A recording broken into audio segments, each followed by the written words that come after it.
Você está na Virtual. Muito mais que conexão. Uma questão de estilo.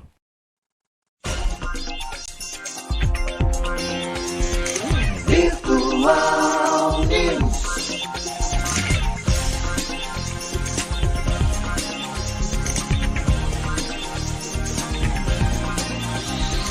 Virtual Notícias. Traz a informação.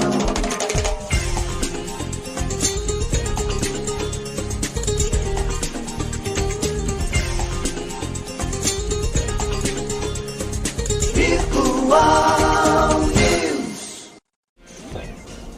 10 horas mais 32 minutos. Um bom dia para você. Começa agora o Virtual News desta quarta-feira, dia 8 de novembro de 2023. Um bom dia aos poderes constituídos, ao Executivo, ao Legislativo e ao Judiciário. E um bom dia especial para você que faz parte do quarto poder, que é a sociedade organizada. Quarta-feira. Para quem faz aniversário neste dia 8, parabéns, tudo de bom, Deus abençoando a sua vida hoje e sempre. Nos comentários, Denise Brito, Júnior Santista e na direção e controle técnico, Maria Clara. Bom dia, Maria Clara. Bom dia, Denise. Bom dia, Júnior. Bom dia, Márcio, Maria Clara, José Luiz, meu companheiro de bancada. Bom dia a todos que nos ouvem, nos assistem. E hoje vou mandar um beijo para o jornalista Pedro Mendes, que está nos ouvindo, né? Por enquanto, ele está hospitalizado junto com a mãe está fazendo uma cirurgia, o Pedro está nos ouvindo. Pedro, um beijo e tô com vocês, tá? Boa sorte aí. Legal, Pedro, mamãe vai estar logo aí, sim. Terminando a cirurgia, todo mundo de volta na recuperação ali. Qual hospital que eles estão? Estão na Beneficência Portuguesa, em Santos. Então, sucesso, com certeza já deu certo. E já deu certo. Já deu certo. Júnior? Bom dia, Márcio. Bom dia, Maria Clara. Bom dia, Denise. Isso aí, né? Estamos aí, mais um dia de sol. Parece que o sol resolveu dar as caras por aqui pela nossa região, né? Graças a Deus. Só por hoje, viu? Só por hoje? Só por hoje. Mas já começa, quarta-feira já começa a mudança. Famoso alegria de pobre, né? Dura pouco. Isso. Foi só roupa no varal esses dias, agora acabou. E nosso Santos aí se recuperando, estamos começando a fugir aí do rebaixamento. Vamos em frente, vamos pra cima. Opa! 10h34, e quem souber daí do Santos que abençoa a internet, manda pra mim aqui que a gente vai virar devoto também, tá? Negócio computador e internet, vou precisando de um santo. Tem santo pra isso? Não, né? Não, ainda não, né? Internet é uma coisa muito jovem ainda. Não deu tempo ainda de canonizar um santo neste tema aí. Eu não sei se é santo expedito, que já é causa perdida, né? Pode ser. Aliás, muita gente ficou sem internet, sem rede, né? No país, especialmente em São Paulo, por conta das chuvas, da ventania que houve, né? Me parece que ainda ontem existia pontos em São Paulo sem energia elétrica, né? 30 mil ainda pessoas sem energia elétrica. Mais de 2 milhões afetados, ainda árvores caídas, discussão em tudo quanto é lugar. Querem enterrar agora. Vamos enterrar os cabos. A questão não é nem enterrar cabo, a questão é resolver o problema agora. Precisa de um plano de emergência, né? Nós não temos o PAN, que é o Plano de Auxílio Mútuo aqui das indústrias, do Polo Industrial de Cubatão, quando num acidente todo mundo se envolve, aquele da Ultracargo, todo mundo se envolveu, todo mundo foi para dar o suporte. Está faltando isso. E atinge a todos, né? Estava vendo ontem uma matéria em que uma senhora que faz salgadinhos para fora, né? Tem lá sua oficininha em casa, sua cozinha em casa, que faz salgadinhos para fora, chorando judiação, porque perdeu toda a produção que tinha de salgadinhos e é prejuízo, né? As coisas já estão difíceis ainda. Uma coisa que eu costumo bater muito aqui, e falo de infraestrutura, né? Mais uma vez a infraestrutura do nosso país se mostrou extremamente frágil, né? Porque apareceu aí um evento climático e deu no que deu. E o que acontece? Existe um impasse entre as concessionárias de energia e a prefeitura, principalmente a prefeitura de São Paulo. Existe uma lei dizendo que os cabos devem ser todos enterrados na cidade de São Paulo.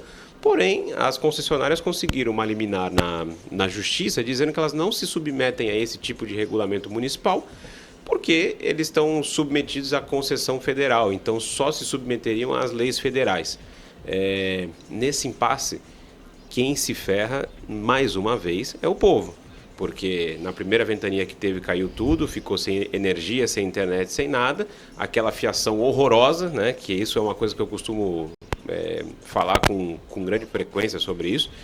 E a verdade é essa, né? Mais uma vez não se tem seriedade no Brasil, as pessoas estão até hoje sem energia elétrica e vai seguir por algum tempo ainda. O que eu chamo a atenção nessa questão, eu fico imaginando da seguinte forma. Essa questão de você colocar os cabos subterrâneos, isso é o ideal, sem dúvida. Sim. Tem várias situações que envolvem tudo mais e que tem que ser observadas e colocar a médio e longo prazo.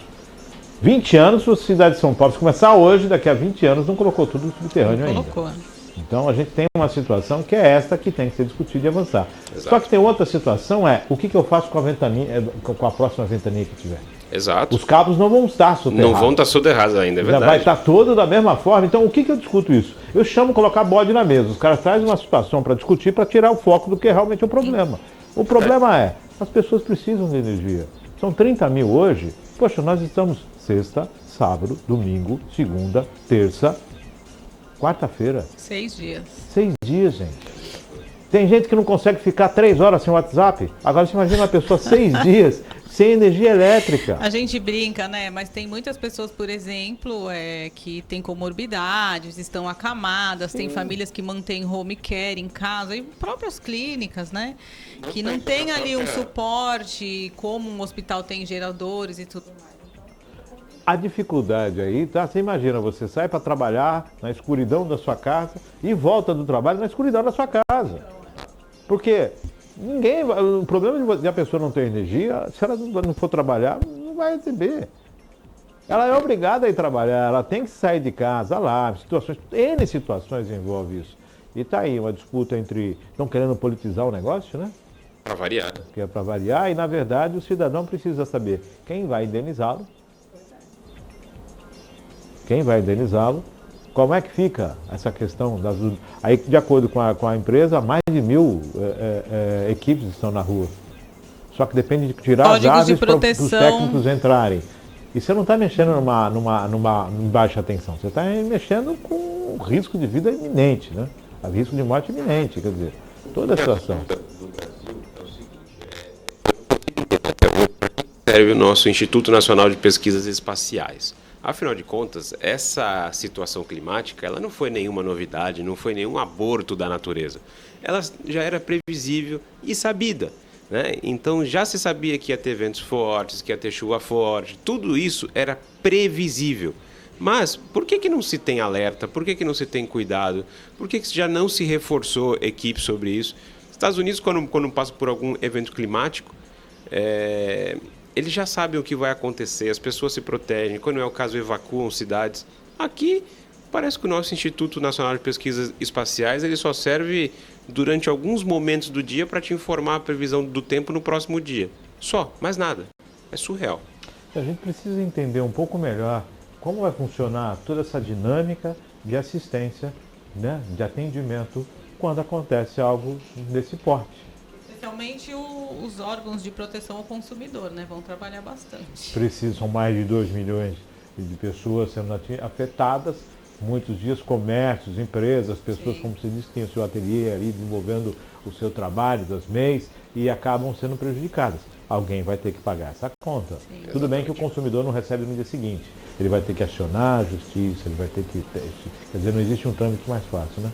Além de ficar sem energia... Eles já até ainda contam vai... com isso, né? Metade, bem menos do que isso, acaba não entrando com nenhum tipo de pedido de indenização. Os que entram ficam ali, né?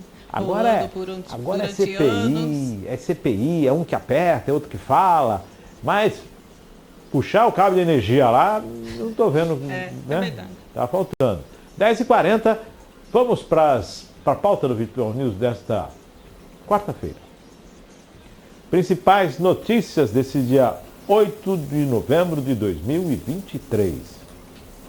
Reforma tributária é aprovado na Comissão de Constituição e Justiça e segue para o plenário. TSE caça deputado federal por infidelidade partidária. STF retoma julgamento do réu de 8/1 que apontou o suposto erro de Moraes. Prorrogação da execução da Lei Paulo Gustavo será votada na próxima semana. Ministério simplifica regras de gestores, terão mais prazo para o envio de documentos na inscrição. Supremo deve retomar julgamento sobre correção do FGTS. Prorrogadas as inscrições do vestibulinho das ETECs para o primeiro semestre de 2024. Ok, então aí essa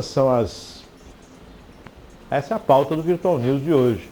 Mas como sempre, vamos para aquele momento polêmico que são as manchetes do dia que não podemos deixar passar em branco. Para não passar em branco. Reuters, Israel tem como alvo a rede de túneis do Gaza. A ONU repete apelos por pausa humanitária. O dia, recém-nascido é encontrado dentro de lixeira em Duque de Caxias. Folha de Pernambuco. Nomes ligados à CNE e ao PT engrossam lista de candidatos à PGR. Sabe a quem são os cotados? Estadão. Governo Lula bloqueia 3,8 bilhões do orçamento e cortes atingem hospitais e livros didáticos. Estadão. A ameaça bélica que vem da Venezuela e vira dor de cabeça para os Estados Unidos e para Lula. Está tentando invadir a Guiana, né? Estadão. Prefeito apaga a luz em reunião de diretores da ANEEL para mostrar como é ficar no escuro. Meu Deus. UOL Notícias. Nunes gasta 295% mais em obras sem licitação que os últimos 4 prefeitos juntos. O Globo. Discrepância entre os números de vítimas autodeclaradas de roubo e registro nas polícias expõe subnotificação de crime no país. Jornal do Brasil. Relator da LDO. Revisão da meta fiscal tem que partir do governo. O ônus não será do Congresso. G1. El Niño deve durar ao menos até abril de 2024, aponta a Organização Meteorológica Mundial. R7. Reforma tributária pode ser aprovada nesta quarta. Senadores votam proposta no plenário. Isto é, Enel, São Paulo Energia foi restabelecida para 98,57% dos consumidores afetados. Faltam 30 mil. Broadcast. BC, setor público tem déficit primário de 18,71 bilhões em setembro. Pior resultado no mês desde 2020. Qual delas? Nenhuma delas, todas elas, fiquem à vontade. Denise. Como já falamos aqui antes de iniciar o programa, né, no pré-programa sobre essa questão da queda de energia, vou me ater aqui a outro tema, que é esse corte no orçamento do governo Lula, né? Está aqui na matéria do Estadão, falando que o corte de 3,8 bilhões no orçamento atinge hospitais, auxílio gás e áreas sociais. Mas a gente não tem visto... por parte da mídia, né, dos órgãos de imprensa, de ninguém falar um pio sobre isso, né? Não se vê indignação, não se vê nenhum tipo de comentário rechaçando um governo que foi eleito com a pauta, né, de que defenderia as áreas sociais, afinal é uma bandeira que o PT levantou muito, não é?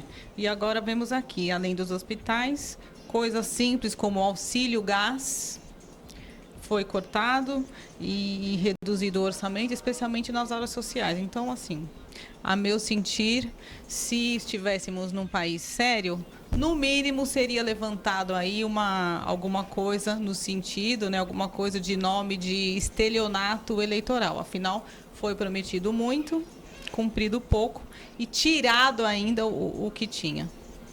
Júnior. Sobre essa questão do orçamento, a situação me parece muito simples. O governo Lula, ele comprou quem ele pode fazer com que as coisas fiquem em paz, né? Afinal de contas, a imprensa no Brasil ela é muito séria. Se você pagar, ela até fala a verdade, né?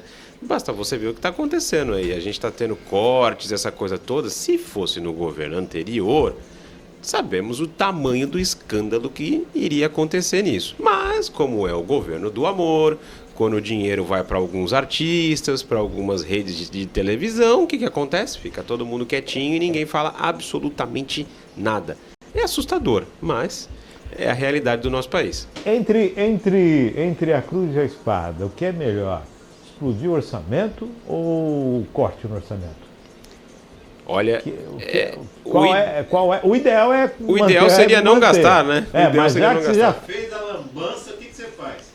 Você explode ou você corta? Eu acho que o mais correto aí seria cortar para que a gente não tenha um problema fiscal lá na frente, porque assim, a conta vai chegar de qualquer maneira, né? Então, o jeito, talvez, fazer uma contingência, cortar na própria carne seria o ideal.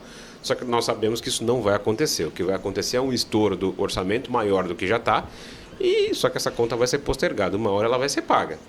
3,8 bilhões, nós estamos com Agora, déficit de 200, né? Para alcançar. 3,8 está refrescando quanto? Uma das desculpas que o Quase governo acabou usando ontem, né? Li um comentário, mas tem que não está cortando, porque há quem defenda, é impressionante. Há quem defenda, não está cortando, né? Está suspendendo por enquanto, né? Para melhor realocar. Balela, isso não é verdade. Agora, o que acontece quando você precisa cortar gastos, precisa, né, readequar os gastos? A dona de casa que está nos assistindo sabe da maneira mais simples que é a economia doméstica. O que você faz, né? O que a gente faz? Diminui os custos. Diminui os custos. Não é a prioridade desse governo. A máquina estatal só aumenta, não é? Acho que já estamos com 38 ministérios, 39. Então, inflaram ainda mais os órgãos do governo para poder alocar os apadrinhados com cargos cada vez maiores, muito bem pagos. A ex-ministra do Esporte, Ana Moser, que foi, né, exonerada, ganhou lá um carguinho para ficar bonitinho pro PT, ganhou um cargo num valor de acho que 20 e poucos mil reais por mês, não se sabe o que vai fazer. Não, é um carguinho de 30 mil. 30 mil? 30 e mil. assim segue a republiqueta de bananas. Então, é um governo que não quer conter gasto, que é o que deveria ser feito. Não cortar da saúde, do serviço social, do Vale Gás, né? O gás está bem caro para a dona de casa. Então, assim, ao invés de cortar os privilégios dos apadrinhados do rei, não, põe para sangrar quem já não tem quase nada. Porque, como acontece o orçamento? O orçamento é uma expectativa de receita que vai se cumprindo no decorrer do ano, né? Então, geralmente os governos eles começam a desenvolver os trabalhos no primeiro semestre e no segundo semestre ajustam isso dentro da sua perspectiva de arrecadação. O governo ele tem um limite para ele fazer o remanejamento. Ele pode tirar do esporte, pode colocar na cultura, ele pode tirar da infraestrutura, pode colocar na saúde, ele pode tirar no Ministério do Esporte, ele pode colocar na educação. Ele tem a possibilidade de fazer essa realocação. Saúde e educação tem um mínimo que ele é obrigado a gastar, a investir por lei. Não gastar, investir por lei. Isso é fato. Quando o governo anuncia um corte, ele está me dizendo que ele não está alcançando a meta dele de arrecadação. Exato. Então ele vai ter que, dentro da expectativa nossa, nós tiramos aqui. Só que já existe um déficit de quase 200 bilhões, que foi a grande celeuma da semana passada e do início dessa semana. E agora, José, como é que nós vamos fazer, né? Lembrando que essa questão da arrecadação tem mais um agravante, né? Nós estamos às portas aí de uma recessão técnica, ou seja, da onde vai vir o dinheiro? Essa é a grande pergunta. Essa é a grande questão. Esse corte, na verdade, é mais para apagar um incêndio, né? Na verdade vai ser mais, né? Eu ainda gostaria de destacar no não passar em branco mais dois temas aí. O primeiro é sobre o El Niño, que vai durar até 2024, e a gente está assistindo aí todo esse alarmismo climático. Acabei de ler uma matéria agora há pouco falando que a temperatura é a mais alta nos últimos 125 mil anos. Eu gostaria de saber como é que eles chegaram a essa conclusão, porque afinal de contas, né, há 125 mil anos não existia termômetro, não existia medições, não existiam registros. Mas, dentro de um alarmismo climático, a gente vai soltando as notícias, as pessoas vão ficando com medo e vão engolindo essa história de mudanças climáticas. Elas existem? Existem sim. Só que não é toda essa celeuma que está sendo feita, dizendo que o mundo vai acabar, que nós vamos morrer torrados, essa coisa toda. Então, a César o que é de César e a Deus o que é de Deus, né? As mudanças climáticas elas têm que ser olhadas com carinho, sim. Não está se falando aqui para simplesmente deixar para lá e o mundo que se lasque, né, para falar a verdade. Mas eu acho que tem que ser feito com muita responsabilidade, né? Afinal de contas, você deixar todo mundo alarmado por conta de mudanças climáticas que a gente nem tem essa exatidão que é essa catástrofe toda, não me parece ser o caminho ideal para que as coisas sejam feitas. Bom, está aí essa situação do clima, né? O El Niño está aí, 2024, vamos estar enfrentando toda essa situação. Para fechar, o nosso amigo Maduro, Venezuela, consulta popular, essa questão da Guiana, retomada, olha aí, se já não bastasse problemas no Oriente Médio e também na Ásia, bora entrar na celeuma também, América do Sul, né? Por que não, né? América Central, bora para isso. Bora fazer, não tem nada para fazer mesmo.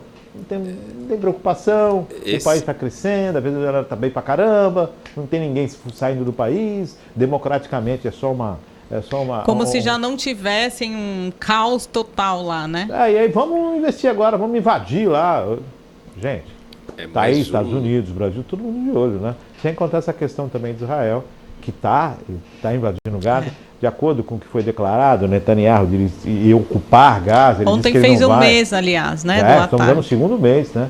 Ele disse que ia ocupar Gaza. Ele falou, não vamos ocupar Gaza, não é isso, não se trata disso, né? Não está se tomando o território, muito pelo contrário, está se lutando contra o terrorismo. O que me chama a atenção nisso, é com um sentimento, né, de pesar muito grande, quando você observa que há mais de 31 dias atrás, alguém insano resolveu atacar Israel e provocar uma retaliação. É incrível isso. Eu imaginava que esse alguém insano ele ia ficar para enfrentar, né? Nunca fica. Quer dizer, mais de 15 mil pessoas. Sim. E se você for analisar, escolheram mortas. um dia 7 de setembro do ano de 2023, mas, né? Então, que é o mesmo dia do... É incrível isso, porque, gente, é uma loucura. O estranho de tudo isso, Márcio, sobre essa questão da guerra aí em Israel e na faixa de Gaza, é o seguinte ponto. O líder do Hamas, ele acumula um patrimônio líquido de 5 bilhões de dólares. É isso mesmo que vocês ouviram, 5 bi de dólares. E além disso, ele declarou aí alguns dias atrás, dizendo que ele tem amigos na esquerda ocidental. Pasmem, né? Amigos na esquerda ocidental. Não à toa, o Hamas ele teve apoio aí pelo mundo inteiro de alguns lugares, não digo importante, mas digamos de líderes mundiais aí. Então, quer dizer, essa situação está longe de acabar e parece que rende muito dinheiro. A questão toda a geopolítica a gente entende, né? Toda essa questão que envolve os direitos e conflitos a gente entende.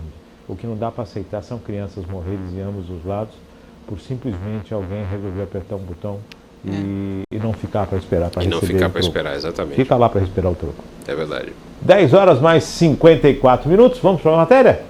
Vamos para a matéria do Virtual News de hoje. O interessante é que ontem nós falamos que a Comissão de Constituição e Justiça estava analisando a reforma tributária, né, que o texto passa pela Constituição. E com certeza foi aprovada e segue agora para hoje ser apreciada pelo plenário. Vamos às informações que é da Agência Senado. Reforma tributária é aprovada na Comissão de Constituição e Justiça e segue para o plenário. Após mais de 7 horas de reunião, a Comissão de Constituição e Justiça aprovou ontem a proposta de emenda à Constituição, a PEC 45 de 2019, que instituiu uma ampla e histórica reforma no sistema tributário brasileiro. O texto base, apresentado pelo relator senador Eduardo Braga, passou com 20 votos favoráveis e 6 contrários. Em seguida, foram votadas as 5 emendas em destaque, mas nenhuma delas foi aprovada. A comissão alterou a PEC, que veio da Câmara dos Deputados para criar instrumento que busca evitar aumento de impostos e para elevar a 60 bilhões o fundo mantido pela União para reduzir as desigualdades regionais, entre outras mudanças. O texto segue para análise do plenário, já incluindo na pauta desta quarta-feira. Ele segue num rito especial, me fale agora o nome desse rito especial, que nesse rito ele tem que ser votado e não pode receber emenda no plenário. Ele não pode receber emenda em plenário. Então ele está blindado. Do jeito que foi aprovado pela Constituição, ele chega agora, ou aprova ou rejeita. Ou você vai aprovar ou você vai rejeitar. Depois, claro, como teve alteração, acho que volta para a Câmara dos Deputados e depois, mantendo ou alterando, vai para a sanção do presidente da República. Lembrando que, desde 2019, isso vem, e parece que mesmo assim ainda está de afogadilho, né? Ainda não está ainda como deveria. E claro que não está, né? À vontade para debater.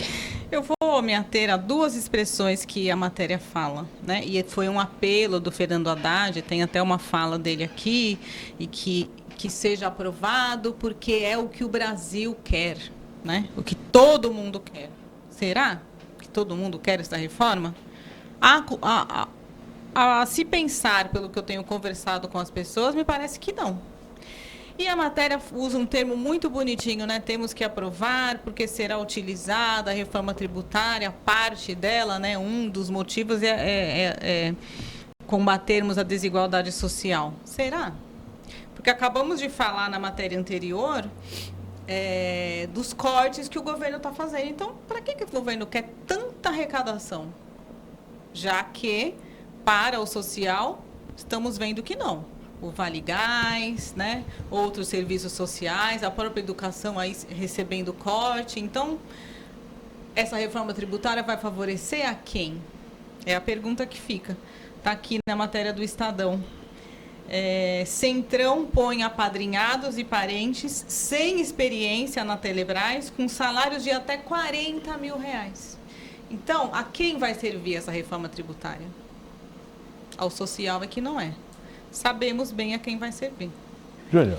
Deixa eu só destacar 2 jabutis que estão incluídos nessa reforma tributária. Gostei do termo jabuti. Antes disso, né, só um pequeno comentário sobre essa questão da reforma tributária, é que, mais uma vez, o governo da democracia, ele empurra as suas matérias à torta e à direito no Congresso Nacional, do tipo, engulam e acabou. É assim que ele tenta fazer com que as coisas sejam aprovadas. E a reforma tributária, ela é uma matéria para lá de importante, que ela vai impactar justamente na arrecadação que nós falamos minutos atrás ali, sobre o tema de que o governo não está conseguindo arrecadar e coisas do gênero. Mas vamos lá. Nós vamos ter um benefício tributário para alimentos ultraprocessados. Os alimentos ultraprocessados são extremamente nocivos à saúde. Houve até recomendação do Conselho Nacional de Saúde para que esses ultraprocessados não tivessem benefícios tributários. Mas eles terão. Mais uma vez, é aquilo que eu falei. É uma reforma que está sendo aprovada sem nenhum tipo de debate com a sociedade. É a toque de caixa. Para defender interesses de poucos. Para lá de escusos, e assim a coisa segue. Ou seja, alimentos ultraprocessados que fazem mal para você, que vão inflamar as pessoas, essa coisa toda, eles estão passando com benefício tributário. Não contente com isso, o Brasil conseguiu mais um recorde com essa reforma tributária. Nós vamos ter o maior IVA do mundo. O IVA, para quem não sabe, é o Imposto sobre Valor Agregado. E no Brasil, com essa reforma tributária, ele vai ter a maior alíquota do mundo. Ou seja, para quem pensou que existiria aí algum benefício para o cidadão, não. A única coisa que vai ter é tirarem mais dinheiro do seu bolso. E se fosse para tirar dinheiro do seu bolso para que tivesse algum benefício, alguma coisa do gênero, não. O Brasil não vai continuar não fazendo o mínimo. Nós não temos o mínimo, que é segurança. Citamos aqui agora, né, sobre a guerra entre Israel e a Palestina, aquela coisa toda lá na faixa de Gaza. Você sabia que o índice de homicídios no Brasil, ele é mais alto do que a faixa de Gaza em tempos de guerra? Pois é. Essa é uma das tristezas que a gente tem. Olha só que dado interessante. Ontem nós falamos aqui a respeito das empresas, né, que são distribuidoras de energia, que estavam falando sobre a questão da isenção para as pessoas de baixa renda, que na verdade o texto não contempla. O texto de modo não algum contempla. Então significa que estão pensando num cashback, alguma coisa assim, mas para o pobre ter cashback ele tem que pagar. E se faltar dinheiro para pagar, nem tem uso, nem cashback. Exato. Então, e vai deixar para regulamentar depois, vai virar um salseiro. Mais uma medida eleitoreira, isso daí. Ah, não, para o pobre não vai piorar. O pobre terá esse voucher, né? Uma espécie de crédito que quem for mais pobre vai chegar no supermercado com esse voucher, ele vai poder usar balela, medida eleitoreira. mais uma medida para enganar o pobre, né, o menos favorecido, que está achando que vai ser favorecido com essa reforma e não irá. A prova disso está aí, meu Deus do céu. Não estão conseguindo cumprir nem o Vale Gás, que é um direito da dona de casa, né, da pessoa que precisa ali do gás para cozinhar. Não está conseguindo cumprir muita coisa, saúde, tudo precário. Ainda vai arrumar orçamento e dinheiro para te dar um voucher para você ir no mercado? Gás, Petrobras, controle, faturamento, lucro em cima de lucro e o pobre gastando. Sobre o voucher e cashback, deixa eu só fazer um pequeno comentário aqui. O Winston Churchill falou um dia que não há nada que o Estado te dê que ele não tenha lhe roubado antes. Acho que cabe bem a essa situação. O brasileiro não precisa de cashback, precisa de dinheiro no bolso. Né? Exato. Oportunidade de trabalho, melhoria no trabalho, um salário digno. É isso que o brasileiro precisa. Aí ele paga imposto feliz da vida. Feliz da vida. E lógico, com retorno do imposto. 11 horas mais 2 minutos. Tivemos um deputado cassado, né? Teve um cassado pelo TSE, fez uma mudança de partido aí, logicamente, né? A lei tem alguns senões, né? E um deles é que se você não obteve o coeficiente sozinho, então a vaga pertence aos demais, né? A representatividade é do partido. Embora tenha janelas, mas não é esse o caso. Então vamos à matéria que fala sobre que o TSE cassou o deputado federal por infidelidade partidária. Vamos às informações. TSE caça deputado federal por infidelidade partidária. Por 5 votos a 2, o Tribunal Superior Eleitoral cassou o mandato do deputado federal Marcelo de Lima Fernandes, do PSB de São Paulo. Eleito nas eleições de 2022, ele recebeu cerca de 110 mil votos. Com a decisão, a Justiça Eleitoral de São Paulo será comunicada para realizar a totalização dos votos. O resultado do julgamento abre caminho para o ex-deputado Paulinho da Força, de Solidariedade, primeiro suplente da legenda, possa assumir a cadeira. No entanto, a decisão final será do Tribunal Regional Eleitoral, TRE, de São Paulo. O julgamento foi motivado por uma ação de perda de mandato apresentada pelo Solidariedade contra Fernandes. De acordo com o partido, o parlamentar saiu do partido em fevereiro deste ano sem apresentar justa causa exigida pela legislação eleitoral. Na defesa apresentada ao tribunal, Marcelo Lima afirmou que deixou o Solidariedade após o partido não ter atingido a cláusula de barreira das eleições de 2022. Número mínimo de parlamentares para ter acesso ao fundo partidário e tempo de propaganda. O requisito é uma das justas causas para desfiliação partidária. O julgamento começou em agosto e foi finalizado na sessão de ontem. A maioria dos ministros seguiu o voto proferido pelo relator, ministro André Ramos Tavares. No entendimento do ministro, apesar de não ter atingido a cláusula de barreira, o Solidariedade promoveu uma fusão com o PROS e passou a cumprir a cláusula. Dessa forma, a justa causa para a desfiliação deixou de valer para o parlamentar. Além disso, o deputado só comunicou à Justiça Eleitoral sobre sua desfiliação no dia seguinte após a incorporação dos partidos. Cabe recurso contra a decisão do TSE. A Câmara dos Deputados também será comunicada sobre a sentença. Saiu? Podia sair? Não poderia sair? Qual é a situação? Por que isso agora? Por que não? Se ficou, por quê? Se saiu, por quê? Se é tão importante, então está na lei, não está na lei? A regra é clara, não é clara? Está dentro das 4 linhas? Quer dizer, a quem favorece? Se fosse o Paulinho, não seria? Se fosse outro, seria? Que maravilha! Impressionante, né? São coisas assim que acontecem no Brasil e a gente nem fica mais, né? Embasbacado ou surpreso com esse tipo de coisa. Das 32 legendas registradas no TSE, 15 não conseguiram cumprir essa cláusula de barreira. O que é essa cláusula de barreira? Você precisa de fazer um número de eleitos, né? Ter um número X de desempenho na eleição para que você tenha acesso ao fundo eleitoral. Ao fundão, o chamado fundão eleitoral, né? O fundão partidário. E, obviamente, o tempo de televisão. Mas isso é o menos importante, especialmente hoje em dia, com o advento da internet, e ninguém está ligando muito se vai passar propaganda no horário eleitoral na TV, como era antigamente. O que eles estão de olho mesmo é na bufunfa. Então, se o partido não atinge aquele coeficiente, aquele número, ele não consegue o que eles mais gostam, né? E almejam, que é o fundo partidário. Então, foi isso que aconteceu. O Solidariedade dispensa a apresentação, aliás, o seu presidente, né, o dono do partido, que é o Paulinho da Força, dispensa a apresentação. Quem quiser saber quem é o Paulinho da Força, os lugares aonde ele figurou, em quais situações, dá um Google aí, vai saber quem é o Paulinho da Força. Então, é isso. Esse deputado perdeu, né, o mandato, porque fez essa transição, e quem vai assumir muito provavelmente é o Paulinho da Força, e assim segue o nosso Brasilzão. Antes das eleições, né, durante o período eleitoral ali, pode ter certeza que esse deputado falou ali maravilhas, né? Que vai lutar por você, que vai defender todas aquelas pautas que eles prometem e aquela coisa toda, tal, ok. Passou as eleições, o interesse, ao que tudo indica aqui, me parece, sobre colocar a mão no fundão eleitoral, ele aparece. E aí a pessoa vai lá e muda de partido, no caso aí para o PSB.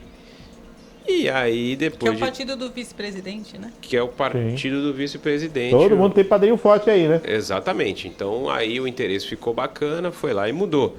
No fim das contas, o beneficiado dessa história será Paulinho da Força. Ora, vejam só. Olha, levando em consideração os partidos envolvidos aí, o PSB e o PROS e o Solidariedade... É verdade que nós vamos trocar 6 por meia dúzia. Sim. Vai sair aí o Marcelo de Lima Fernandes e entrar o Paulinho da Força. Nós vamos trocar 6. Farinha do mesmo saco. Farinha do mesmo saco e trocar 6 por meia dúzia. Agora, é pra lá de lamentável, né? Lamentável. Lembrando que cabe recurso e ainda tem a decisão da Câmara. Sim. Exato. Tem todo um voto político ainda agora. Aí quem vai entrar em campo? Vai entrar em campo o Márcio França? Vai entrar em campo o Geraldo Alckmin? Quem vai entrar em campo ao lado do Paulo? Quer dizer, toda essa situação que ninguém quer perder um deputado. Porque perder o deputado, toda aquela situação. Mudou, quando o deputado muda, tem toda uma vertente. Porque a verdade é uma só, Márcio. Ninguém está lá brigando, né, entrando com essas ações e pedindo anulação e pedindo inelegibilidade. Ninguém está fazendo isso pelo interesse do cidadão, do eleitor. Essa que é a grande verdade, né? É tudo um jogo de interesses, ninguém está brigando, impugnando porque quer fazer cumprir a lei. Vamos fazer cumprir a lei eleitoral, não conseguiu o coeficiente, mudou de partido. Não é nada disso, é jogo de interesse, como bem dito pelo Dr. José Luiz, né? Tudo bem que vamos trocar 6 por meia dúzia, mas quem vai acender essa cadeira? Paulinho da Força. Farinha pouca, meu opinião primeiro. E falando em acender, eu acho que boa parte dessa história toda envolvendo Paulinho da Força, envolvendo Marcelo de Lima Fernandes, é bem capaz que acabe com uma grande pizza, né? Vamos aguardar o que vai acontecer no acordão, nessa situação toda, vai, não vem, vai, volta. Bom, tá aí, após essa situação, vamos falar ainda na questão do judiciário, né? STF vai retomar um julgamento de 8 de janeiro. Sim. E um dos réus aí parece que houve um equívoco. Vamos saber mais sobre a matéria aqui da Agência Brasil. STF retoma o julgamento do réu de 8 de janeiro que apontou o suposto erro de Moraes. O Supremo Tribunal Federal vai retomar na semana que vem o julgamento do réu pelo 8 de janeiro que apontou o suposto erro na sentença proferida pelo ministro Alexandre de Moraes. O julgamento da ação penal, que pode condenar Eduardo Zeferino Elglert, foi incluído na próxima sessão virtual, que começa no dia 17 de novembro.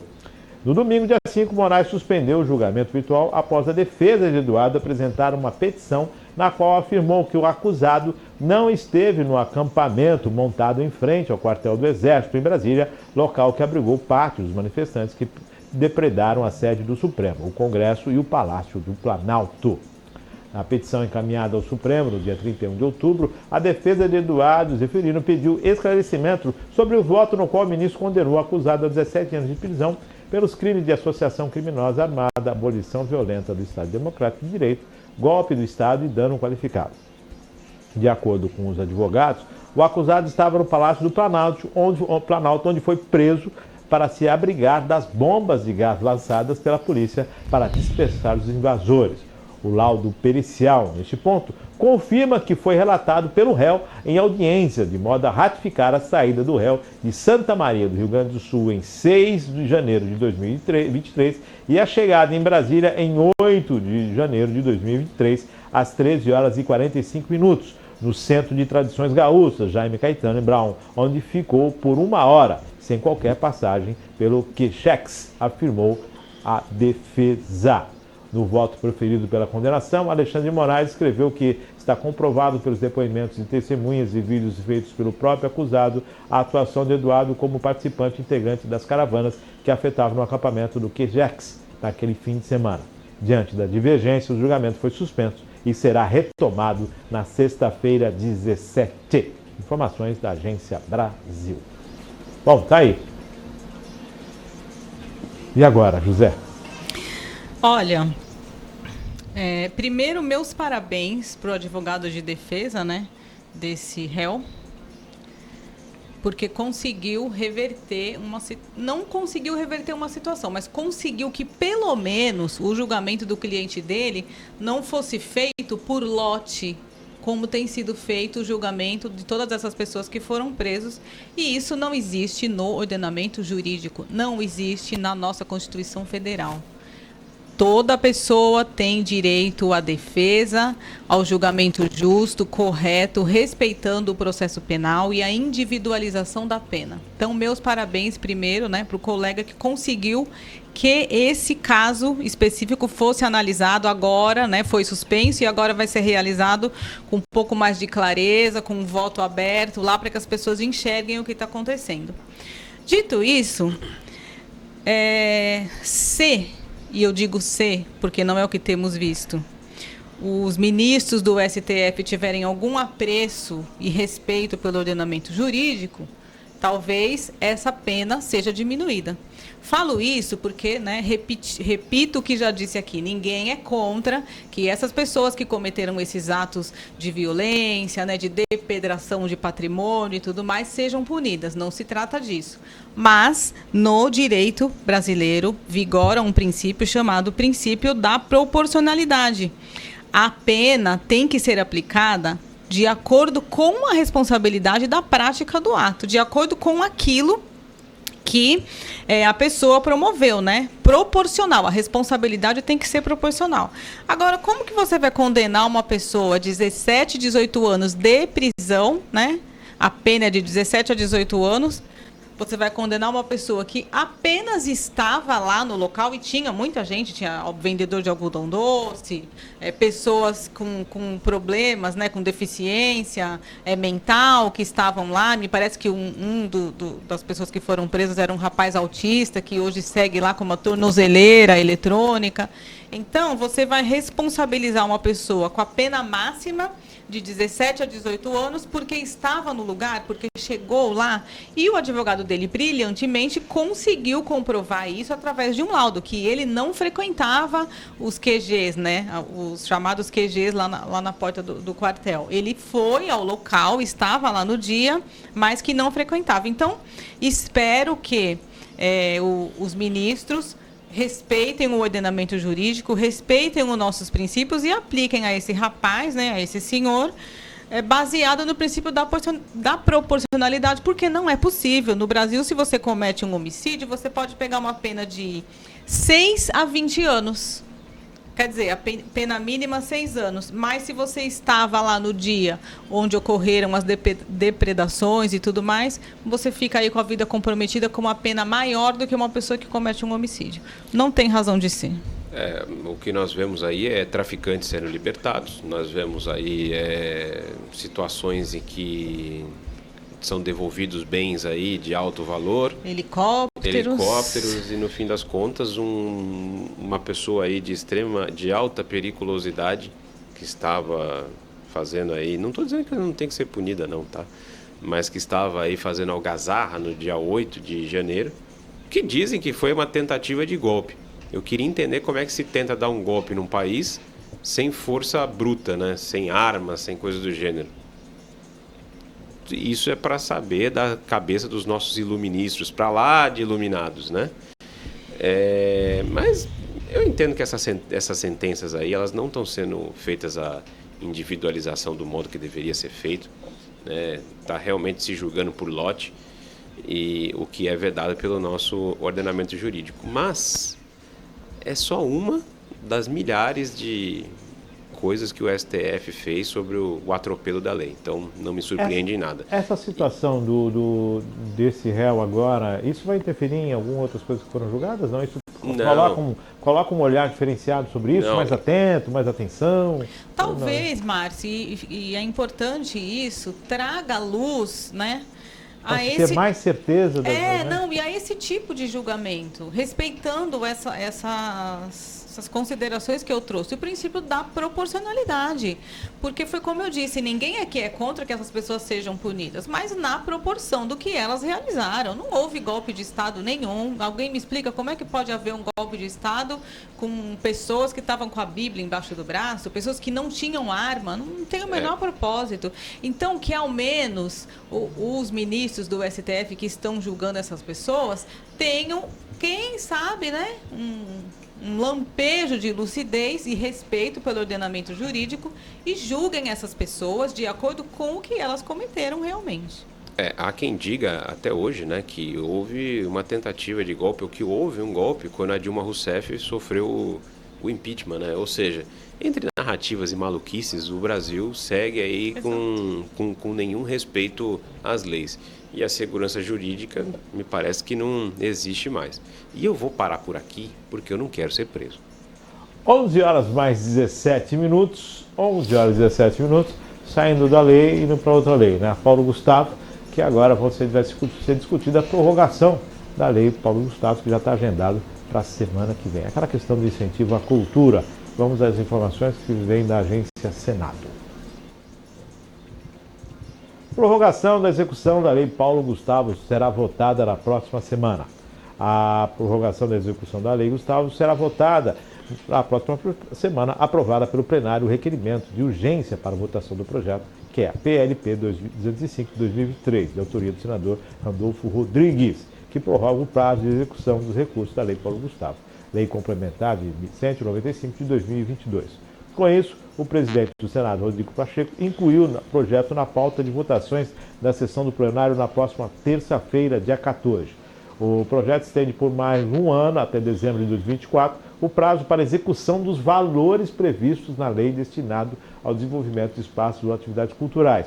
O dinheiro pode ser aplicado em serviços recorrentes, transporte, manutenção, tributos e encargos trabalhistas e sociais. Por exemplo, a data limite em vigor é de dezembro de 2023. Sem a prorrogação, estados, Distrito Federal e municípios teriam que devolver ao Tesouro saldos remanescentes de recursos da lei. Bom, corte. Se não gastou até dezembro, pode gastar até 2024. A gente tende o favorecimento da questão da cultura. Ninguém é contra a cultura. A gente está discutindo a forma com que isso está tramitando, como é que ainda há recursos que não foram utilizados, não foram definidos, como é que se pode, não foi captado, não foi utilizado, por que está parado, né? Por que há recurso e está parado? Por que há recurso e de repente não pode ser usado e vai ter que ser devolvido? Aí você prorroga o prazo para que as pessoas consigam... O que eu penso, né? Por que esses recursos estão parados? Vamos pensar aqui, né? Por que esse recurso está parado? Porque falta... porque não tem necessidade de que seja implementado e promovido cultura nesse país? Não. Obviamente que não. No domingo, assistimos a uma cena lamentável de uma cantora, não vou citar o nome porque todo mundo sabe, foi cantar o hino nacional no Grande Prêmio Brasil, né, GP Brasil, que agora é GP São Paulo. Foi representar o nosso país com aquilo que há de mais valioso, que é o nosso hino nacional. Considerado uma arma nacional. Exato. E a cantora não sabia cantar o hino nacional. Depois deu lá uma desculpa, o meu microfone falhou. Mentira, porque o lábio da cantora permaneceu completamente parado durante a tal falha. O fato é que ela não sabia cantar o hino nacional. Agora temos a notícia, esse dinheiro da cultura não foi usado, teria que ser devolvido para o governo, então vão, né, passar aí no tapetão a possibilidade de usar esse dinheiro da cultura até 2024. Por que o dinheiro não foi usado? Porque não atendeu nenhum interesse da pauta da esquerda, né? Por isso, porque será que não podiam ter usado esse dinheiro para promover, por exemplo, o ensino para que as crianças saibam cantar o hino nacional desde pequena, como é nos Estados Unidos, por exemplo? Será que não tinha outro tipo de cultura para promover? Leitura, bons filmes, né? Uma amostra de obras importante?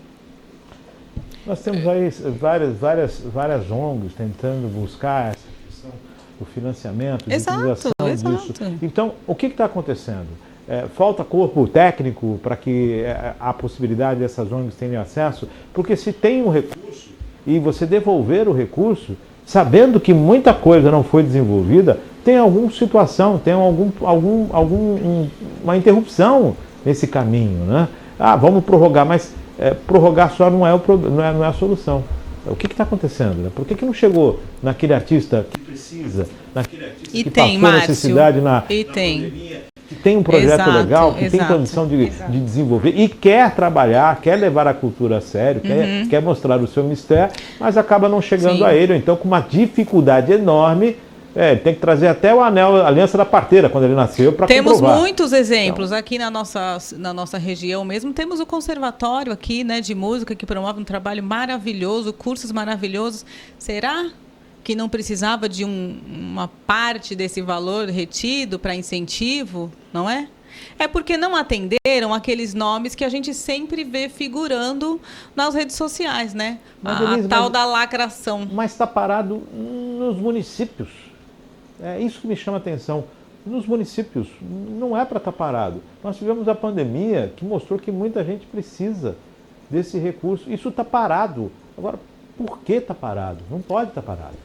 Nós estamos falando aí de 3,86 bilhões que foram destinados aos estados, Distrito Federal e municípios para o fomento do setor cultural. Sabemos para onde esse dinheiro foi parar, né? Essa lei Paulo Gustavo, com todo respeito ao Paulo Gustavo, ela é um tremendo de um absurdo que foi feito para justamente salvar os artistas que tinham sido excluídos, banidos, por assim dizer, pela Lei Rouanet, e que, por conta do executivo da época, o governo Bolsonaro, ter cortado dinheiro para eles. Fato é, a cultura de verdade, e não esta coisa massificada, que a gente sabe para onde vai, é só você ver os artistas que apoiaram o Lula, que aí você vê que foram justamente eles que ficaram sem esse dinheiro da cultura, né? Mas vamos seguir aqui. Como já foi citado aqui, o conservatório, diversas iniciativas culturais de verdade deveriam receber esse dinheiro e deveriam ter algum tipo de fomento. Não terão, porque eles não atendem justamente a esses critérios estabelecidos aí para favorecer aquele pessoal que é amigo e que vai render votos depois lá, né? Como eu bem citei aqui, a imprensa, ela é muito séria no Brasil, ela conta até a verdade desde que você pague. Artistas também te apoiam, desde que você dê dinheiro para eles. É assim que a coisa funciona, infelizmente é isso. Nós temos aqui uma tradição na cidade de Cubatão, que é a Paixão de Cristo. Sim, a representação. E a Paixão de Cristo muitas vezes não acontece porque é difícil pegar recurso, né? Nós temos aqui o caminho da independência, que essas leis auxiliam muito essa condição de recurso, tanto a Rouanet, quanto a Aldir Blanc, quanto a lei Paulo Gustavo. Então, quando eu observo esse tipo de trabalho sendo executado, a gente entende que há pessoas seríssimas e que precisam receber esse recurso. Meu questionamento é, por que está parado? Se nós vamos dar facilidade a algumas situações que nós vamos falar aqui hoje, por que não observar e dar celeridade? Nós vamos aumentar o prazo para que as pessoas possam, para que não tenham que devolver o dinheiro? Ok, mas o dinheiro não foi aplicado esse ano, a pessoa tinha necessidade esse ano, vai continuar com a necessidade do ano que vem. Sim. E depois, vai prorrogar de novo? O que está acontecendo que o acesso não está sendo direto e dinâmico? Essa é a questão.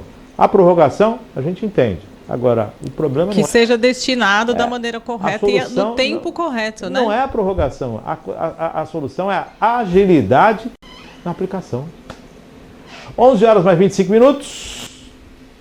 Bom, vamos lá. Nós estamos falando em regras, né? Essa questão de regras e, lógico, o Ministério da Saúde vai simplificar um pouquinho as regras para que os municípios ainda tenham acesso para, lógico, participar de alguns programas do governo federal dentro do Ministério da Saúde e adquirir aí a possibilidade de verbas. Vamos às informações que vêm da Agência Brasil. O Ministério simplifica regras e gestores terão mais prazo para envio de documentos na inscrição.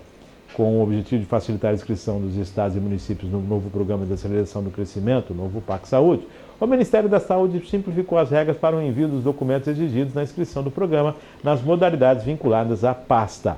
A portaria, com as mudanças, está prevista para ser publicada, mas a Transfer Gov site para o cadastro das propostas já está habilitado para aceitar projetos com essa facilidade. O prazo para os gestores solicitarem investimentos em obras e equipamentos de saúde vai até a próxima sexta-feira, dia 10 de novembro.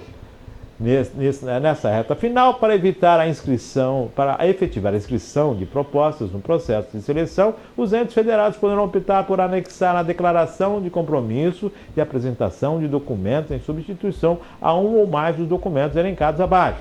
Resolução do Conselho Municipal de Saúde, declaração de posse ou titularidade do terreno, declaração de compromisso com cofinanciamento do custeio dos serviços, declaração de compromissos com serviços de emplacamento e seguros de veículos, termo de ciência.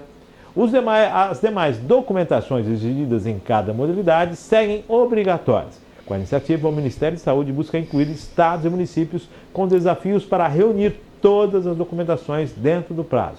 Em um momento oportuno, os documentos substituídos pela declaração serão obrigatoriamente exibidos a fim de viabilizar as propostas selecionadas. Apesar da simplificação, a pasta esclarece que terão prioridade na seleção as propostas cujas documentação e requisitos foram entregues dentro do prazo de inscrições até o dia 10 de novembro. 10 de novembro é o famoso amanhã. Ai, meu Deus. Sexta-feira. Agora, eu vou... a gente vai dar celeridade para que possa atender, né? A gente entende essa questão, saúde é prioridade. E é novidade para o município, é novidade para quem lida com os trâmites públicos, de que os documentos são necessários, a apresentação são necessários. Começou ontem isso. É novidade, é algo novo. A gente vê a tecnologia chegando e as dificuldades aumentando. Mas o que está acontecendo? Eu vou dar um prazo e vocês fazem uma declaração que você vai me entregar depois aí. E depois você tem que me entregar, tá? Você não entregou agora, você não conseguiu fazer nada até agora. Então você me dá essa declaração, eu vou te dar mais um prazinho aí, porque o dinheiro está lá e precisa ser usado. Gente, ok, você vai dar a declaração. E qual a penalidade para essa pessoa, para esse administrador? Nós vamos fazer uma sindicância lá, saber por que você está solicitando essa declaração aqui. O que está acontecendo na sua gestão? Quer dizer que para quem anda em dia, não tem vantagem. Sim. Agora, mas eu estou com uma dificuldade, eu vou perder. Você não vai perder a verba, você vai integrar essa declaração. Mas nós vamos fazer toda uma auditoria lá na tua Secretaria de Saúde, lá na tua administração, saber por que você não está com esses documentos. Ou então cria logo um documento único lá, se a prefeitura tiver esse documento único, tá valendo. Se não renovou, não participa de nada. Sim. Acabou. É o famoso... mundo, né? É o famoso jeitinho brasileiro e assim segue a República. É um jeitinho brasileiro. Mas por que fizeram isso, né? No meu entendimento, vou dar aqui a minha opinião. Os estados e os municípios, especialmente os municípios, estão quebrados. Todo mundo sabe disso. A gente não vê no noticiário, porque é como disse o Dr. José Luiz. A imprensa comprada fala quase tudo, né? Até a verdade. A gente não vê... Desde que você pague. Desde que você pague, exato. A gente não vê essa reclamação, mas essa é a verdade. Os municípios estão quebrados. Ponto final. Quem é que vai ter toda essa documentação em dia? Se os empresários estão quebrados e falidos, né? A gente vê aí todo dia milhares de empresas pedindo falência, recuperação judicial, o município, o estado não é nada além disso, é uma empresa funcionando ali, que certamente não tem certidões negativas, que tem um passivo fiscal enorme, certamente não tem todos esses documentos, e especialmente na área da saúde, para a área da saúde, para você contratar para a área da saúde, é muito criterioso, o que é justo.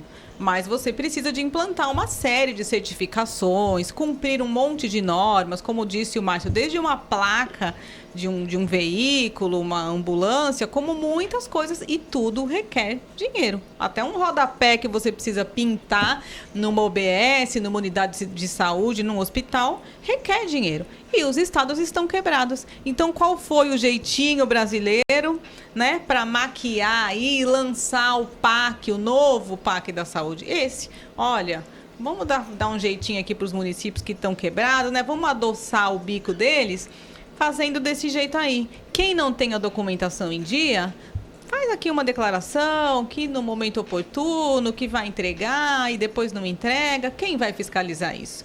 Quando chegar a hora que essa declaração vencer e os municípios precisarem, olha, agora você tem que entregar o documento, o prazo é esse. Não é dito o que será feito, né? Como bem disse o Márcio, vai ser feita uma auditoria, vão entregar a documentação, não vão, como é que vai ser? Faz ali mais um adendo, mais uma lei, um projeto, alguma coisa, para passar no tapetão esses municípios que não estão com a documentação certa. E assim segue o Brasil, segue as verbas do PAC. Agora, um ponto importante, precisa combinar com o orçamento do governo, né? Porque abrimos o programa falando dos cortes na saúde. Então, será? Vão entregar esses documentos aí para o novo PAC, né? Para terem verba? Cadê a verba? É triste no Brasil como as máximas elas nunca acabam, né? Infelizmente. O que falta na saúde do Brasil não é e nunca foi dinheiro. A gente sabe aí, falamos sobre essa questão do corte, essa coisa toda, mas a verdade é que quando o assunto é saúde e educação, nunca faltou dinheiro, nunca. O que Aliás, falta... é um das pastas que mais recebe orçamento. Exato, né? Então o que falta é gestão. Toda essa questão da documentação comprova mais uma vez isso. Os municípios são incapazes de se organizar, os estados idem e a União idem. Ou seja, as coisas não andam justamente por falta de controle, por falta de cuidado e por falta de gestão. Esse é o primeiro ponto. O segundo ponto, que aí também envolve tudo isso, é a corrupção. Aonde mais acontece a corrupção é justamente na saúde e justamente na educação. Pasmem, né? Aonde mais se recebe dinheiro é onde mais se tem corrupção. Basta a gente ver tudo o que aconteceu na época da pandemia aí, em que foram comprados respiradores aí de algumas importadoras para lá de escusas. Até hoje não se viu... Aliás, o consórcio Nordeste, né, doutor José? Então, exatamente, o consórcio Nordeste, essa coisa toda. Ou seja, toda a documentação que deveria ser exigida, que deveria estar sempre pronta para tudo ficar ajustadinho, simplesmente é um rio de dinheiro. E essa é mais uma oportunidade que vai ser um rio de dinheiro que vai correr. Um ponto crucial. Onde é que estão essas marcas, tudo aqueles... Onde é que está tudo isso, né? Exato. Já foram abastecidos os hospitais públicos? Isso foi. Onde é que está guardado? Alguns nem isso, chegaram, né? Porque aqueles hospitais de campanha. Esse consórcio Nordeste que eu citei comprou. Que estava o Flávio Dino, inclusive. Flávio Dino e tudo mais, que comprou um monte de coisa, respiradores, nunca chegaram. Ou seja, foi uma farra com o dinheiro público. Aqui está para acontecer mais uma farra, só que com um nome bonito, de PAC Saúde, e assim segue, o dinheiro vai indo pelo ralo. Só que quando falta atendimento lá na ponta depois, lá na OBS, ai, coitadinho, né? Morreu, não teve oportunidade. Mas por quê? Porque ninguém cobrou isso. A resolução que falam aqui, um dos documentos, é a resolução do Conselho Municipal de Saúde. E o Conselho Municipal de Saúde é um órgão fiscalizador da área da saúde. Então, muito me preocupa isso. A gente sabe que muitos municípios acabam tendo problemas no Conselho e são apontadas as contas aí, o que dá uma dor de cabeça tremenda. Mas, tudo bem, vamos entender aqui que seja por um bom motivo e daqui a algum tempo nós vamos retomar essa matéria. Sim. Com certeza. Sim. 11 horas mais 35 minutos. Gente, nós estamos falando aqui durante a semana a questão do Fundo de Garantia, que é aquele julgamento, né, da declaração do Fundo de Garantia, que é como o fundo de garantia ele deveria ser reajustado, e não era, o que dificulta muito a vida do governo federal, porque se a ação for favorável, são 720 bilhões aí a serem pagos para os trabalhadores, devolvidos as contas do FGTS corrigidas, né? Então, dá esse montante de 720 bilhões. O governo já está com um problemão aí. Se vir mais uma dessa agora, então, fecha o barraco. Vamos então para as informações que vêm da Agência Brasil. Supremo deve retomar julgamento sobre correção do FGTS. O Supremo Tribunal Federal deve retomar hoje o julgamento sobre a legalidade do uso da taxa referencial, TR, para a correção das contas do Fundo de Garantia do Tempo de Serviço, FGTS. A análise sobre a correção do FGTS foi suspensa em abril deste ano por um pedido de vistas apresentado pelo ministro Nunes Marques. Até o momento, o placar da votação é 2-0 pela inconstitucionalidade do uso da TR para a correção de contas do fundo. Pelo entendimento, a correção não pode ser inferior à remuneração da poupança. O julgamento desperta atenção pelas consequências da eventual mudança no cálculo da remuneração do fundo. Segundo a Advocacia Geral da União, eventual decisão favorável à correção poderá provocar aumento de juros dos empréstimos para financiamento da casa própria e aporte da União de cerca de 5 bilhões para o fundo. As informações são da Agência Brasil. Esse julgamento é interessante, né? Está despertando toda essa atenção, mas ninguém fala que, na verdade, o dinheiro é do próprio trabalhador, né? O dinheiro é do próprio fundo, é do trabalhador. E quem tem que devolver esse dinheiro é o governo, né? Opa, como é que você fez a correção? Não está valendo. Que é isso? Você fez a mesma que a poupança? Como é que pode? Pois é. Como é que fica? Vamos pro aspecto jurídico da coisa. São as agruras, né, da famigerada CLT, lá da época do Getúlio Vargas. Isso vem de lá. O fundo de garantia é um dinheiro do trabalhador, mas que ele não pode mexer, não pode usar, tem lá as regras, né? Então o governo tira de você esse dinheiro, olha, eu vou colocando aqui esse fundo de garantia para você, mas você não pode usar, né? Com esse dinheiro, o governo faz casas populares, usa lá, né, para os programas sociais, por assim dizer. Só que quando o governo te devolve esse dinheiro que é seu, mas ele usou, ele quer devolver com valor inferior à poupança. É disso que se trata o julgamento. Então foi entrado com essa ação judicial, né, para que fosse corrigido todo esse valor que o governo devolveu lá para você com um jurinho bem pequenininho. A minha opinião é que isso não vai prosperar, o STF votará para a não correção. Primeiro porque, como bem disse o Márcio, vai causar um impacto enorme nesses financiamentos, especialmente residenciais, onde é usado o dinheiro do fundo de garantia. Então, a pessoa que paga lá uma prestação X, com essa correção, vai aumentar essa prestação, o impacto vai ser muito maior. E também porque o governo não tem e nem terá o dinheiro para depositar para o trabalhador essa diferença. Essa que é a grande verdade. Então, acredito que isso não vai prosperar e, mais uma vez, o trabalhador é quem vai sair no prejuízo. Vamos lá, né? O Fundo de Garantia por Tempo de Serviço é um dinheiro que é tomado do trabalhador brasileiro. Ele fica aí, como bem disse a Denise, sobre a custódia do Estado. Afinal de contas, o Estado babá que tudo te provê, ele vai cuidar desse dinheiro muito melhor do que você cuidaria. Né? Você não tem capacidade nenhuma para investir, você não tem capacidade nenhuma para pensar no seu futuro, só que o Estado pensa, olha como ele é bonzinho, vendem isso como direito. Esse dinheiro é do trabalhador, veio do suor dele, mas ele fica lá retido. E aí, quando se trata dessa questão da taxa de correção, o que se pretendia é que ao menos fosse o da poupança, ao menos, que já é um rendimento para lá de baixo. Né? Mesmo assim, o governo se recusa aí a pagar e quer adiar isso ao máximo. Pelo que eu verifiquei, o impacto disso seria algo em torno de 5,4 bilhões para o governo. Não é um custo tão alto assim.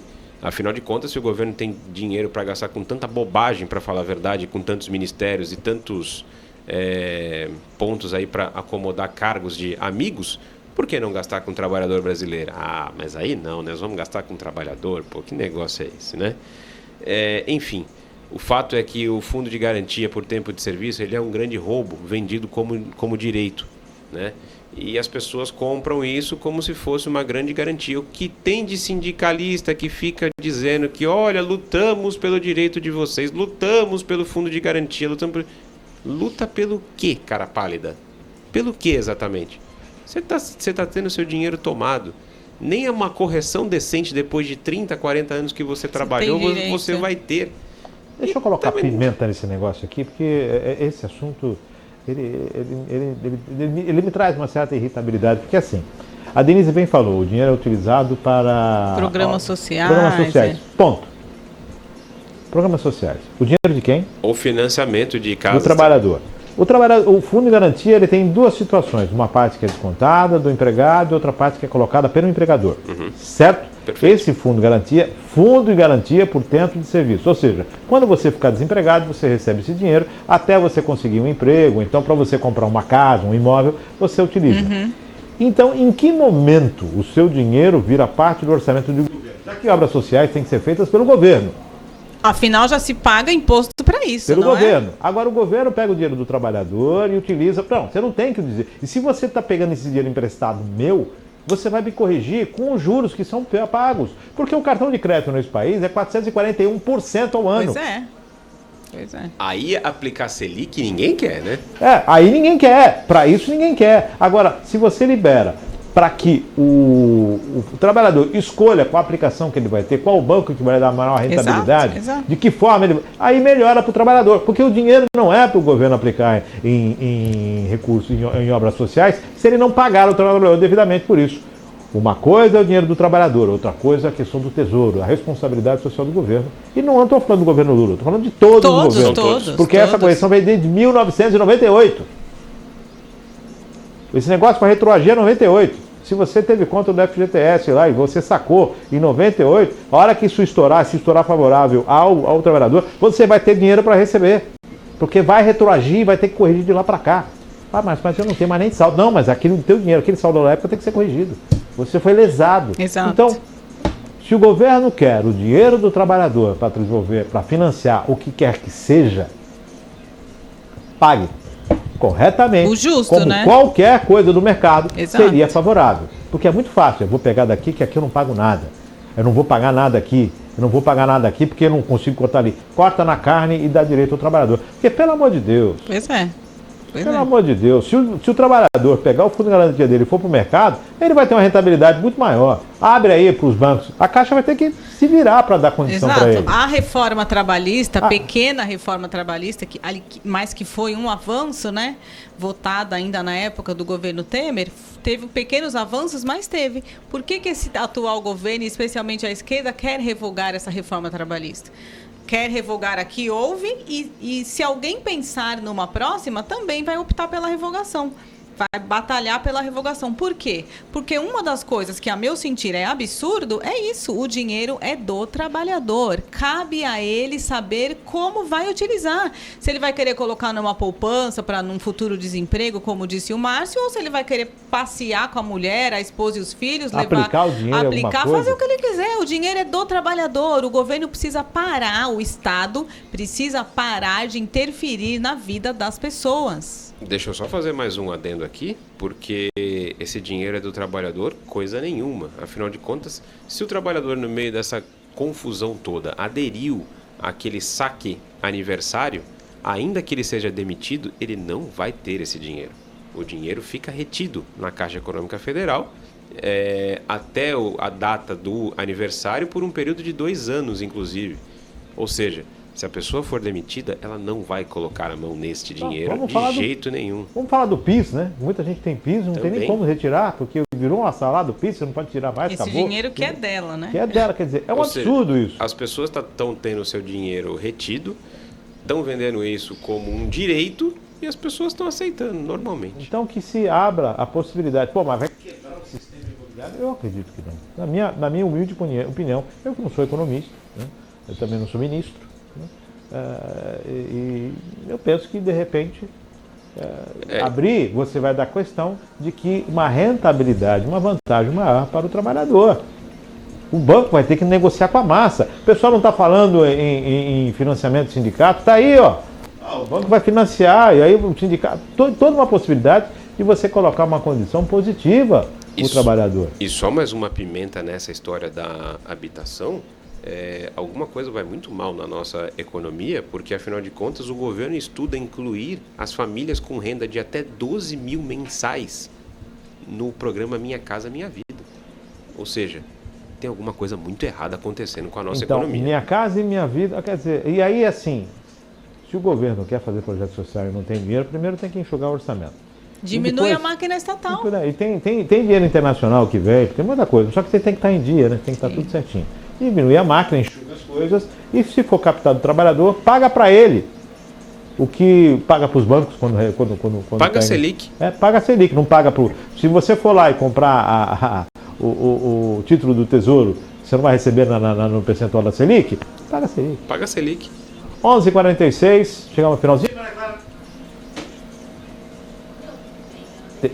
Ah, sim, temos mais uma aqui. Vamos falar que foram prorrogadas essa questão do ensino médio, né? Que a ETEC prorrogou o prazo para as inscrições, né? Vamos lá então, vamos à matéria da ETEC. Prorrogadas as inscrições do vestibulinho das ETECs para o primeiro semestre de 2024. Interessado em concorrer a uma vaga no processo seletivo das Escolas Técnicas Estaduais ETECs no Centro Paula Souza, pode fazer a inscrição até às 15 horas na próxima segunda-feira, dia 13, pelo site www.vestibulinhoetec.com.br. A aplicação do prazo que terminaria nesta quarta-feira, dia 8, foi concedida para que mais candidatos possam aproveitar a oportunidade de acessar um ensino gratuito de qualidade. O valor da taxa de inscrição é de R$ 34. O exame será no dia 10 de dezembro. Para o primeiro semestre de 2024, as ETECs ofertam 91.903 vagas para cursos técnicos, ensino médio integrado ao técnico, ensino médio em diferentes itinerários formativos, articulação de formação profissional média e superior, especializações técnicas e vagas remanescentes de segundo módulo. O detalhamento dos cursos, vagas de unidades participantes estão disponíveis na internet. Para participar do vestibulinho, é preciso preencher a ficha disponível no menu área do candidato e efetuar o pagamento da taxa. O valor deve ser pago em dinheiro em qualquer agência bancária ou via internet por meio de aplicativo bancário ou ainda por meio da ferramenta Genet disponível no site oficial do processo seletivo com cartão de crédito até o dia 13. Mais quase 92 mil vagas, né? Sim, sim. 92 mil vagas, isso é muito importante, possibilidade. Maria Clara fez curso técnico na ETEC, né? Foi aluna da ETEC, excelente. Eu só tenho o que falar positivo nesse trabalho da ETEC. A unidade da cidade de Cubatão é espetacular, muito, a seriedade, o carinho dos professores, o cuidado com o ambiente escolar, a condição, o que é ofertado, os cursos que são disponíveis lá, tudo aquilo que é feito pelo aluno no ensino médio, são 3 anos que participa ali, que sai com o ensino técnico, muito positivo. Excelente mesmo. A gente fica muito satisfeito quando fala da ETEC. A única senão aqui é a taxa. É onde eu falo, taxa. Não é público. Por que a taxa? Porque você tem que pagar 34. Não tem que pagar R$34 de taxa. Você tem que fazer a inscrição lá, ó. Se você fez a inscrição, tem que participar, tem que abrir. Tem que dar essa condição. Não, tem que pagar. Como? Pagar não é público. Sim. Alguém paga taxa para participar de algum vestibulinho de uma escola particular? Bem ressaltado. Eu acredito que esse valor dessa taxa, que até R$34, a gente sabe de provas aí muito mais caras que passam aí R$200, R$250, né? Hoje em dia tudo é dinheiro. Mas acredito que esse valor seja para a empresa que promove, para custear a empresa que promove as provas, né? A instituição que promove as provas. Mas, de toda sorte, na maioria das provas existe lá, como tem no Enem, o pedido de isenção, que na maioria dos casos é deferido quando o estudante aí, né, ou quem precise concorrer, não tenha condições. Dito isso, acho o máximo, quase 92 mil vagas, como bem disse o Márcio, para esses cursos técnicos. A ETEC é um orgulho nosso e uma ótima oportunidade de ascensão à carreira, especialmente dos jovens, né? Já falamos aqui que às vezes a pessoa tem a oportunidade de começar por um curso técnico e é muito melhor essa opção, pelo menos a meu sentir, do que já ingressar na universidade, né? A ETEC possui cursos ótimos, o pessoal dos professores, todos são muito qualificados, então sou uma defensora. E deixo aqui a ressalva, né, para quem não conseguiu êxito ou talvez não tenha conseguido prestar lá a prova do sofrível Enem, né, vou usar esse termo, fica aqui uma ótima oportunidade de prestar uma prova e quem sabe conseguir uma vaga num curso técnico que hoje em dia me parece que está mais importante do que muitas carreiras aí de nível superior. O curso técnico, ele é o caminho mais rápido para o emprego e renda, né? Isso já foi falado aqui algumas vezes e nunca é demais repetir. Sobre as ETECs, a qualidade ela é realmente comprovada. Eu sou formado na ETEC Aristóteles Ferreira. Eu não fiz o curso técnico exatamente, mas eu fiz o ensino médio na ETEC Aristóteles Ferreira. O ensino foi muito bom, assim, de uma qualidade imensa, pessoas incríveis. Então, eu acho que aproveitem essa oportunidade de ingressar em uma ETEC, fazer também um curso técnico. Tenho certeza que ninguém vai se arrepender de fazer isso. Eu acho que quando a gente coloca essa questão da taxa, eu bato firme em cima disso, porque você paga imposto e quem não paga imposto é porque o governo precisa auxiliar.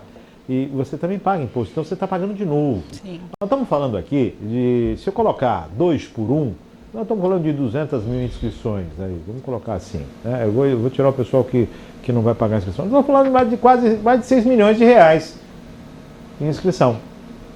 Pô, sabe que todo ano tem? Por que o governo já não estrutura? Ó, nós vamos ter um setor no governo que vai cuidar disso aqui.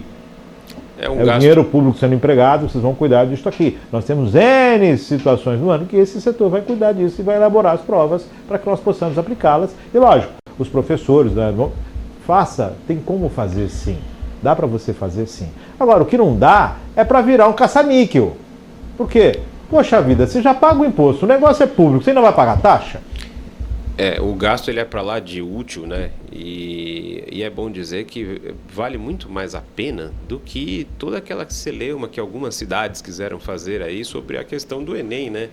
Olha, no dia da prova vamos garantir transporte gratuito para quem vai fazer o Enem, essa coisa toda.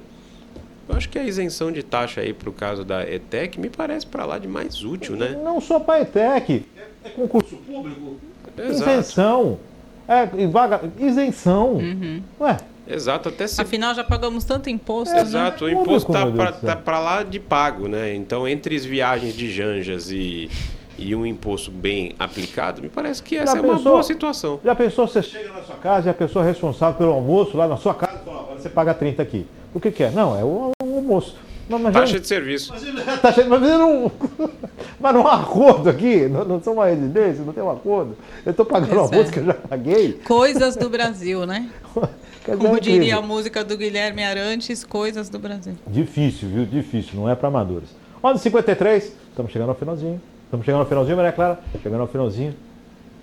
Denise, Júnior. Obrigada a quem nos acompanhou, a quem vai nos assistir depois pelas outras plataformas, né, pelo YouTube. Não percam os cortes, viu? Deixem o like lá, o joinha para nós, tá bom? E desejo um resto de semana bom para todos nós. Espero que o sol permaneça, né? Porque estou fazendo planos aqui de tentar ir à praia no sábado. Vou tentar combinar com o sol e espero que consiga aproveitar. Obrigado, Márcio. Obrigado, Maria Clara. Obrigado, Denise. A quarta-feira aqui sempre é divertida, né? Hoje com sol. Vamos aproveitar enquanto tem, né? Afinal de contas, o Márcio falou aí no começo do programa que o sol mudar, né? ele ia dar uma passeada aí por outros lugares. Então, que ele permaneça aqui conosco por algum tempo. E eu só queria fazer um pequeno destaque sobre o Grande Prêmio de São Paulo, né? Que antigamente era chamado de Grande Prêmio do Brasil.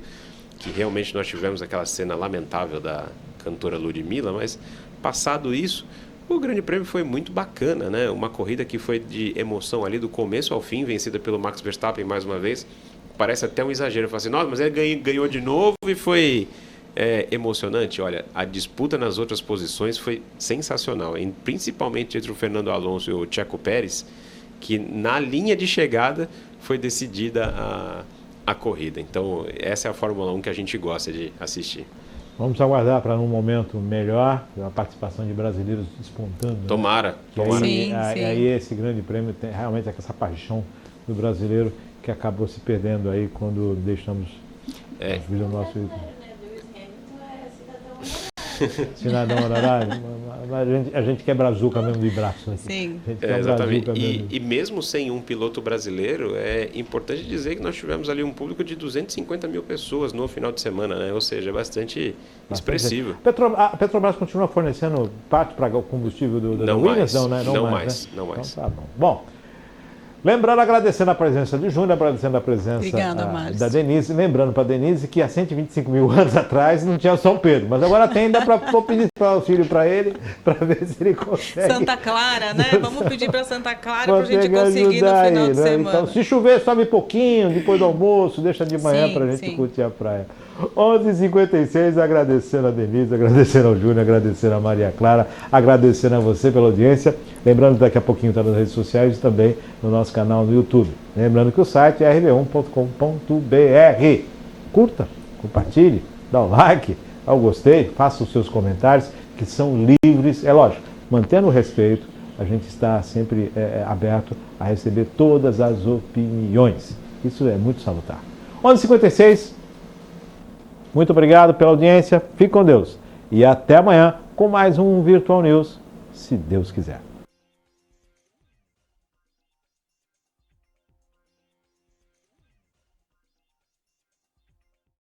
Virtual